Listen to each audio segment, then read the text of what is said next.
Hello et bienvenue dans ce nouvel épisode. Je suis ravie de te retrouver. Je suis Mélissa et j'aide les femmes à se libérer du stress financier, de la peur de manquer d'argent et à faire confiance à la vie, pouvoir se connecter à cette énergie de recevoir facilement et sans effort. Et ça va être notre thème aujourd'hui. Alors, on est sur une journée avec une luminosité proche de zéro.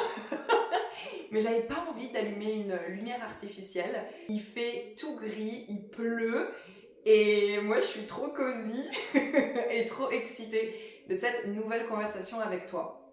Il y a quelques jours, j'ai dit en story que j'avais eu beaucoup de prise de conscience et de réflexion pendant cette pleine lune en Gémeaux de la semaine dernière. Et je me rends compte que la libération que j'ai expérimentée ces derniers mois en lien avec l'argent va en fait beaucoup plus loin que ça. C'est vraiment un détachement de plein de choses dans ma vie et de manière générale, en fait, c'est un lâcher-prise, mais un lâcher-prise absolu à un niveau que j'ai jamais connu avant et surtout un lâcher-prise du besoin de contrôle. Et j'en ai parlé dans l'épisode numéro 4, si je dis pas de bêtises. Je parle de ce moment où je lâche complètement et je m'abandonne dans les bras de la vie. Et ça m'avait beaucoup émue dans l'épisode parce que c'est ça. Je pense qu'en fait, la vraie leçon, le vrai gros apprentissage autour de tout ce que j'ai vécu ces derniers mois, de ce dépouillement, de ce détachement, c'est juste vivre ma vie en faisant confiance au plan divin, en arrêtant de chercher à tout contrôler et à tout micromanager dans ma vie, parce que c'est l'histoire de ma vie. Je suis une ancienne control freak et j'ai contrôlé absolument toute ma vie. Et là, je suis en train de prendre conscience du chemin parcouru et je me dis, wow! Genre, exemple très simple, même pour ces vidéos-là, les personnes qui étaient déjà là sur mon ancien podcast, qui me suivaient déjà sur mon ancien podcast, je vous envoie plein de love et je vous remercie d'être encore là aujourd'hui. Mais sachez que mes anciens épisodes de podcast étaient tous scriptés. C'est-à-dire que j'étais une espèce de psychopathe qui écrivait tous mes épisodes à l'avance, mais au mot près. Genre, j'étais à ce niveau de contrôle. Et à ce moment-là, je le faisais parce que déjà, pour moi, c'était la seule manière que je connaissais. Et aussi parce que j'avais pas envie d'oublier quelque chose. J'ai toujours cette phobie d'oublier quelque chose et d'avoir publié l'épisode et de me dire « Ah non, j'aurais dû dire ça ». J'ai vraiment cette phobie-là. Et aujourd'hui, je fais beaucoup plus confiance que ce que je vais dire, c'est exactement ce que tu as besoin d'entendre. Je fais beaucoup plus confiance à mon channel, au fait que je canalise ce que je dois canaliser, que je reçois les messages que je dois recevoir et que toi tu reçois ce que tu es censé recevoir aussi. Et donc aujourd'hui, je ne prépare absolument plus mes épisodes de podcast, mais ce qui est quand même fou, parce que je préparais tout dans ma vie, même les lives Instagram, absolument tout. Tout était préparé, tout était scripté à l'avance. Et c'était ma manière de contrôler, en fait. Et là, je me dis, wow, tu te rends compte que tu ne prépares plus tes épisodes. Alors du coup, peut-être que ça part un peu plus dans tous les sens et peut-être que parfois je vais me dire, mince, j'espère que là j'ai été assez claire et que je me suis bien fait comprendre, mais en fait c'est ok. Et j'ai beaucoup plus envie d'aller avec le flow et c'est quelque chose que j'encourage de plus en plus dans ma vie. Voilà pour l'introduction de cet épisode. Aujourd'hui, j'ai envie de parler du fait de laisser sa vie être facile. Sous-entendu, de se laisser porter par l'univers et d'être payé pour exister. Ok, c'est quelque chose qu'on a beaucoup entendu dernièrement, être payé pour être soi, être payé pour exister. Mais honnêtement, je pense qu'il y a encore beaucoup de gens qui sont comme et même des gens qui le disent, mais qui ne le croient pas vraiment. Et pour être tout à fait honnête, c'était mon cas, jusqu'à il y a très peu de temps. je disais que je voulais être payée pour être moi, que je voulais que ma vie soit facile, que je voulais que tout vienne à moi sans effort. Mais il y avait encore des choses qui résistaient en moi. Il y avait encore des croyances en moi qui allaient à l'encontre de ça. Et il y a une chanson que j'adore, que j'ai découverte sur Instagram, que je vous avais partagée, que vous avez adoré aussi, qui s'appelle I'm paid to exist, donc qui se traduit par je suis payé pour exister. Et une phrase de cette chanson en particulier, c'est Every breath that I take is a proof of my gift. Ce qui veut dire chaque respiration que je prends est la preuve de mon talent.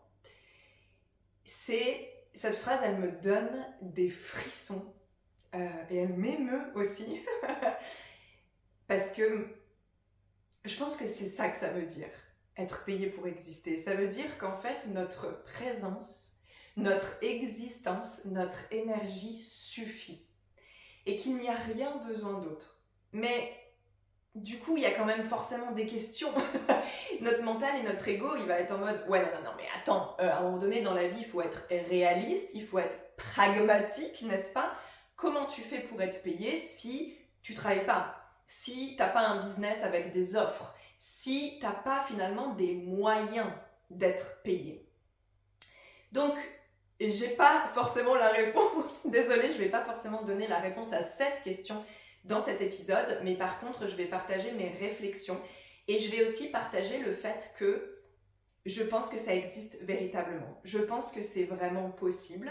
Aujourd'hui, il y a très peu de gens qui peuvent nous montrer ça. Et j'ai envie de faire partie de ces personnes-là.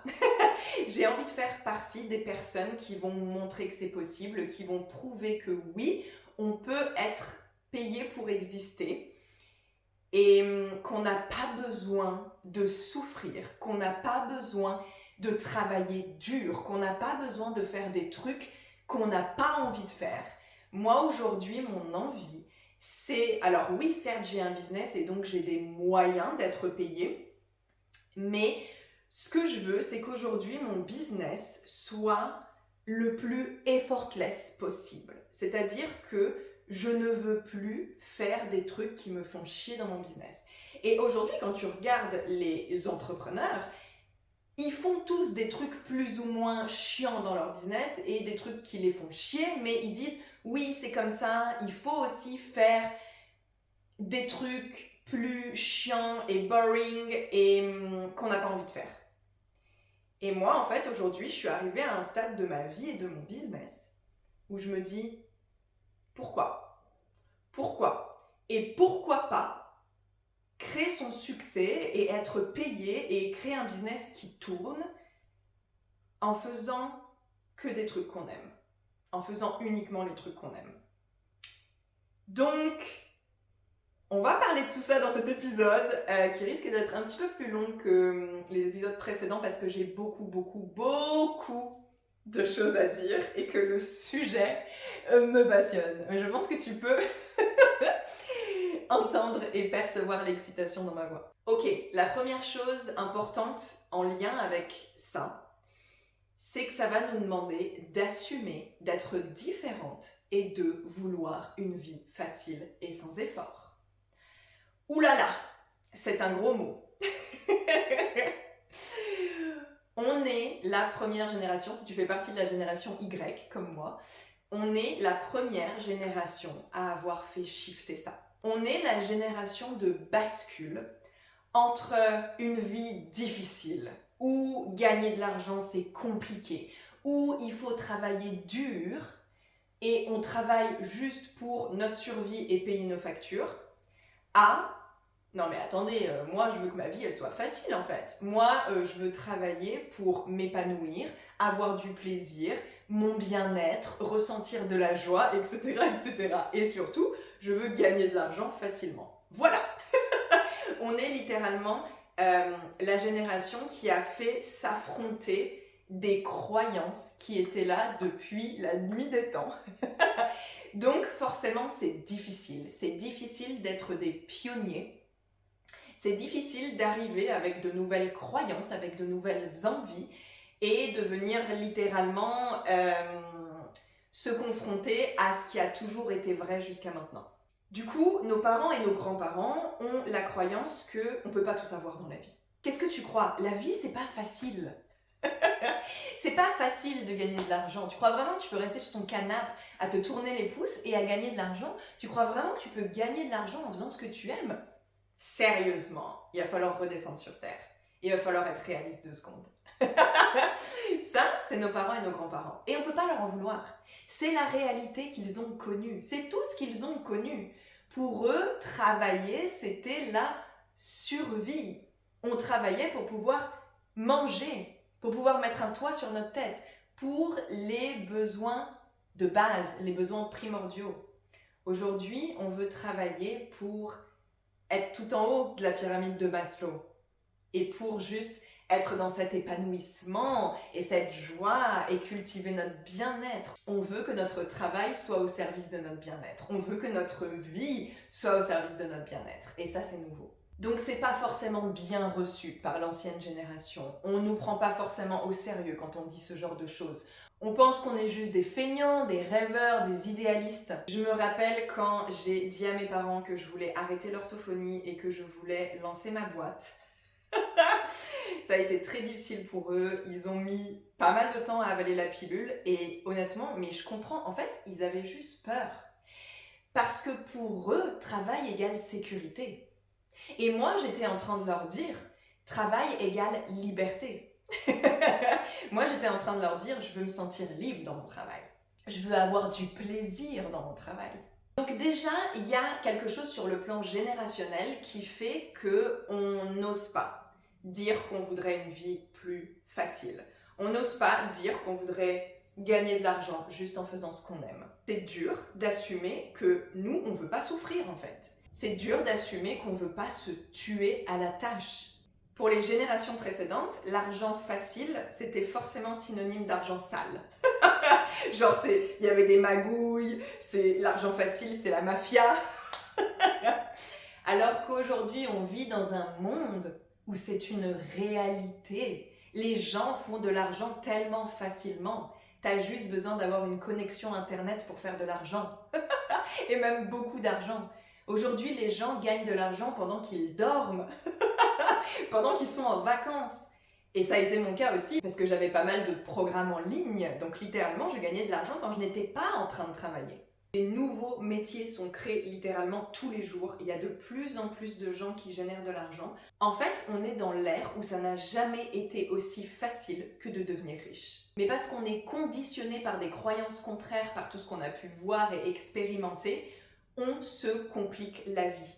Genre, c'est devenu normal pour nous de se compliquer la vie quand elle devrait être facile.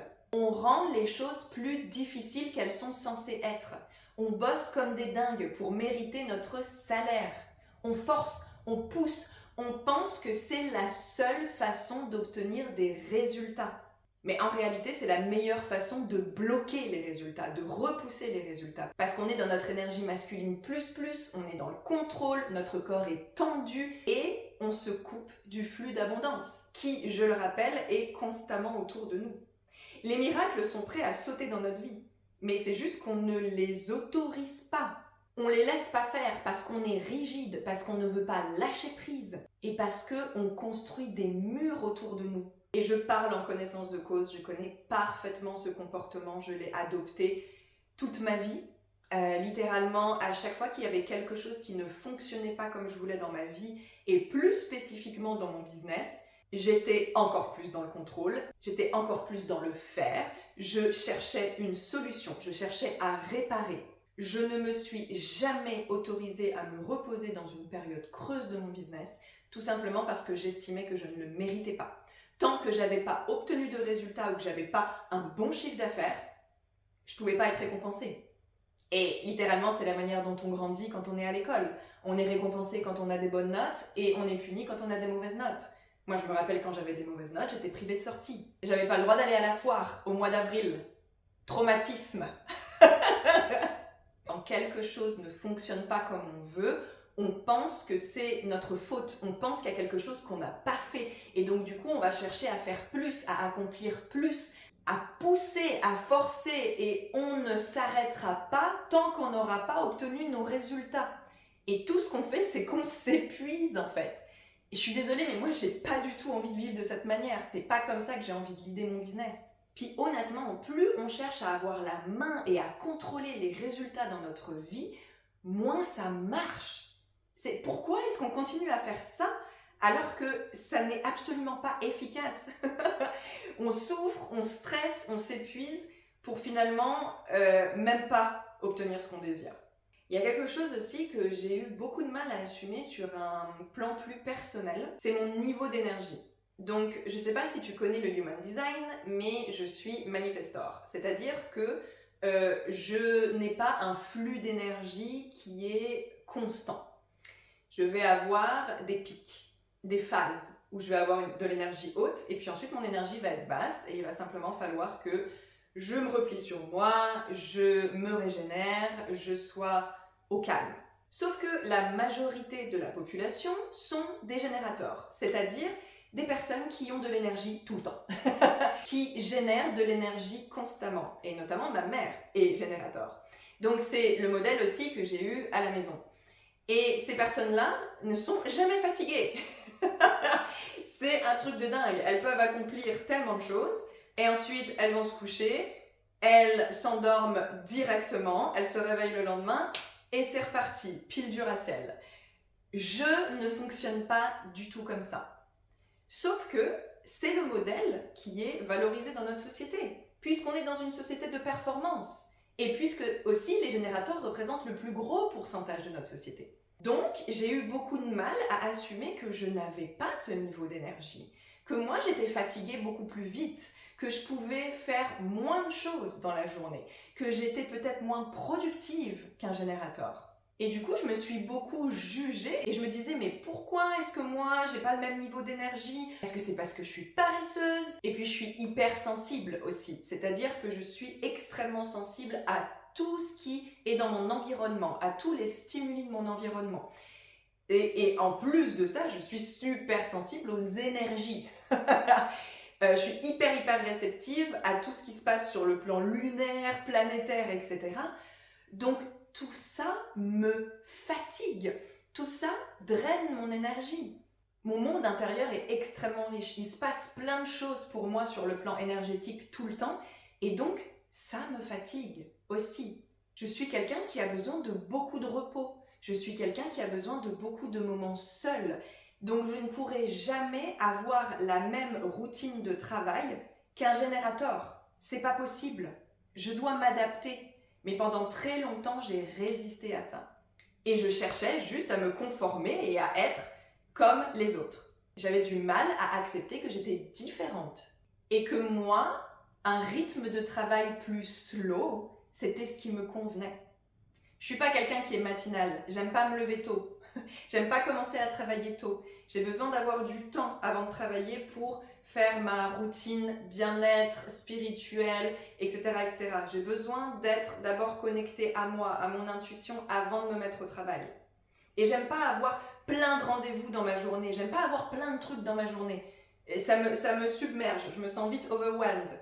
Et du coup, moi j'aime avoir peut-être 2 gros trucs. Et c'est tout, c'est très bien. C'est un équilibre qui me convient bien. Mais du coup, les gens qui regardent ça de l'extérieur ne comprennent pas.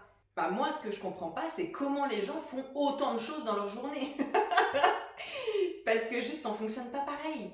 Et je me verrais pas du tout avoir cette vie-là, ça ne me correspond pas. J'ai besoin de calme, j'ai besoin de lenteur, j'ai besoin de douceur, j'ai besoin de solitude.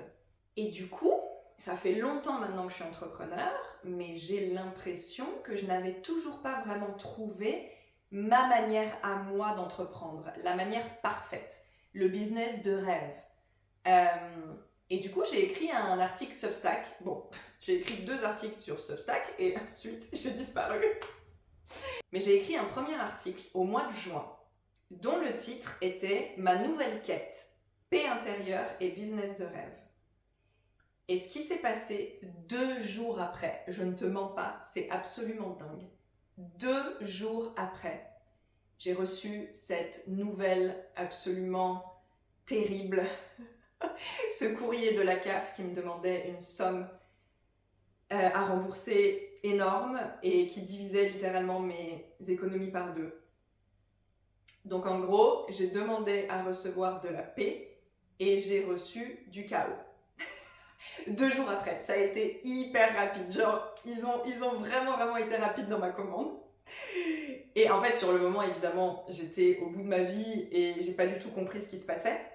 Mais en fait, aujourd'hui, avec le recul, je comprends que c'était absolument logique, c'était ce que j'avais demandé. Parce que quand tu demandes de la paix dans ta vie, attends-toi à recevoir du chaos. Parce que si tu étais déjà en condition de recevoir cette paix, bah, elle serait déjà dans ta vie. Tu vois ce que je veux dire? Quand il y a quelque chose qui n'est pas encore dans ta vie et que tu désires, c'est parce que tu n'es pas encore la version de toi qui est capable de la recevoir. Donc si tu demandes plus de paix, tu vas probablement recevoir du chaos qui va t'amener à changer des choses dans ta vie et à devenir la version de toi qui peut vivre en paix. Donc cet événement qui a bouleversé le cours de ma vie était exactement ce dont j'avais besoin pour aller dans la direction de ma paix intérieure et du business de mes rêves. Parce que en juin, la manière dont je vivais, la vie que j'avais, mes croyances, mes comportements, mes schémas répétitifs, etc., ne permettaient absolument pas la paix intérieure et le business de mes rêves. Pas du tout. Et l'identité que j'avais à ce moment-là ne correspondait pas avec la vie que je désirais. Donc du coup, boum J'ai reçu une tour dans ma vie qui s'est effondrée. Et pendant tous ces derniers mois, j'ai fait tous les apprentissages nécessaires pour devenir la version de moi qui peut recevoir cette paix, cette abondance, cet épanouissement, cette légèreté, cette facilité dans sa vie et son business. Ça m'a demandé de me détacher de l'argent. Obviously, c'était impossible d'avoir le business de mes rêves avec le rapport que j'avais à l'argent. C'était impossible sans guérir mon rapport à l'argent. Ça m'a demandé de me détacher des résultats, ça m'a demandé de lâcher le contrôle, ça m'a demandé de faire un vrai lâcher-prise et de faire confiance, de trust the process. Parce qu'il n'y a que de cette manière-là que je peux cultiver de la paix à l'intérieur, avoir une sécurité intérieure et créer le business de mes rêves. Je vois des nanas de 25 ans qui dirigent des empires, qui font des millions. Et honnêtement, c'est hyper impressionnant. Et honnêtement, il y a des fois où je me compare à elles. Et je me dis, putain, t'as 37 ans, t'es complètement behind. Où j'ai vraiment l'impression d'être en retard. Mais quand je vois la manière dont elles lead leur business et leur emploi du temps et la quantité de travail, la charge mentale, etc., je suis comme, ok, désolée, mais c'est pas cette vie que je veux. C'est pas cette vie que je veux, c'est pas ce business que je veux. Et du coup, j'ai cherché des femmes qui étaient beaucoup plus dans leur féminin, qui leadaient leur business à la manière féminine. Mais honnêtement, la majorité que j'ai trouvée, elles sont quand même dans ce contrôle-là. Je le vois. Et du coup, j'arrive pas à m'identifier. Et je trouve pas vraiment de modèle de femmes qui aujourd'hui ont un business qui est majoritairement féminin. Évidemment que ça peut pas être que féminin parce que sinon leur business ne fonctionnerait pas. On a besoin de l'énergie féminine, on a besoin de discipline, on a besoin de dévotion, c'est super important. Mais je vois encore beaucoup trop de femmes qui prônent un entrepreneuriat féminin mais qui l'incarnent pas vraiment. Et ça me convient pas, c'est pas de cette manière-là que j'ai envie de leader mon business. Moi, j'ai envie de faire différemment. Je sens qu'il existe une autre manière de travailler qui me conviendrait beaucoup plus, mais je crois que ça me demande de la créer en fait. Qui consiste à se détacher des résultats, à lâcher le contrôle, à s'abandonner dans les bras de l'univers et à faire confiance dans le plan divin. Et actuellement, j'ai une offre premium qui est mon accompagnement one-on-one, Lucky Money. D'ailleurs, si ça t'intéresse d'en découvrir plus, le lien est dans la barre de description. Mais honnêtement, j'ai aucune idée de comment je vais créer de l'argent dans les semaines, les mois à venir. C'est la seule source de paiement que j'ai pour l'instant. Je suis en train de travailler sur la création d'un programme en ligne, mais honnêtement, c'est pas pour tout de suite parce que et je sens que j'ai encore besoin de temps, j'ai encore besoin de rassembler mes idées. Et tout ce que je peux faire, c'est avoir confiance que l'argent suivra, sans forcer, sans pousser, juste en continuant à faire ce que je fais aujourd'hui, c'est-à-dire ce qui me plaît. Honnêtement, créer un épisode de podcast par semaine, créer du contenu sur Instagram, voilà ce qui me fait kiffer. Faire mes vidéos, voilà ce qui me fait kiffer. Donc ça, je vais continuer de le faire, c'est ma part du job. Par contre, j'ai décidé que j'allais faire une expérimentation ce mois-ci et que j'allais littéralement laisser l'univers faire sa part à lui. Lui laisser la place de m'amener ce qui est censé me trouver et d'attirer à moi naturellement, facilement, sans effort, tout ce que je désire. Parce que ce qui se passe quand on cherche à contrôler, quand on veut que le plan se passe exactement comme on l'avait prévu, ça crée énormément de friction et de résistance par rapport à ce que la vie veut nous apporter et par rapport au plan de l'univers.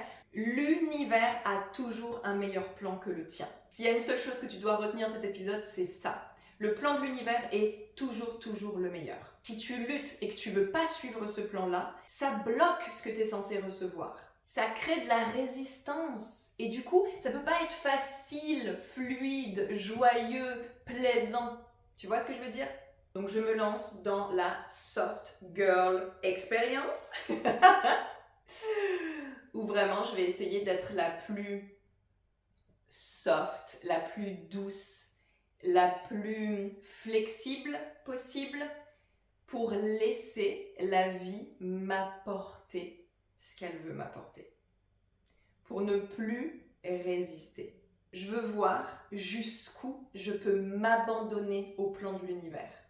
Je veux me faire sortir de ma zone de confort et voir jusqu'à quel point j'ai la foi. Et je voudrais terminer avec l'exemple d'une amie à moi qui va probablement écouter cet épisode. Je te fais des gros bisous ma bichette si tu passes par là.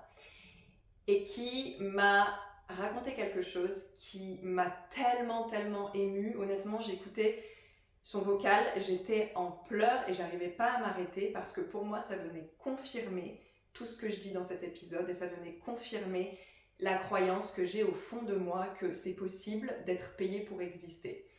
C'est quelqu'un qui a été entrepreneur comme moi, qui a été coach comme moi et qui, comme moi, a été dans cette énergie super masculine, qui a forcé les résultats, qui a été au burn-out. Bref, le schéma classique. Et dernièrement, elle s'est rendue compte qu'à ce moment de sa vie, son désir le plus cher, ce qui la rendait le plus heureuse, c'était de devenir maman. Et que sa mission, c'était d'élever cet enfant. Sauf que elle ne voyait pas comment elle allait pouvoir faire, parce qu'évidemment, il y a la réalité financière, etc. Et finalement, elle en a parlé avec son compagnon.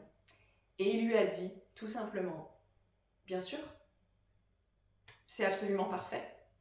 L'argent que je gagne, c'est pour nous deux. Et ça va être pour notre famille. T'as pas besoin de travailler si t'as pas envie de travailler. Tu peux juste élever notre enfant. Et j'ai trouvé ça trop beau, vraiment magique. Et pour moi, c'est ça. Elle va être payée pour exister. Elle va être payée pour élever cet enfant. Mais l'argent va la trouver juste parce qu'elle est elle-même et juste parce qu'elle veut accomplir cette mission qui est aujourd'hui, du plus profond de son cœur, s'occuper de son enfant.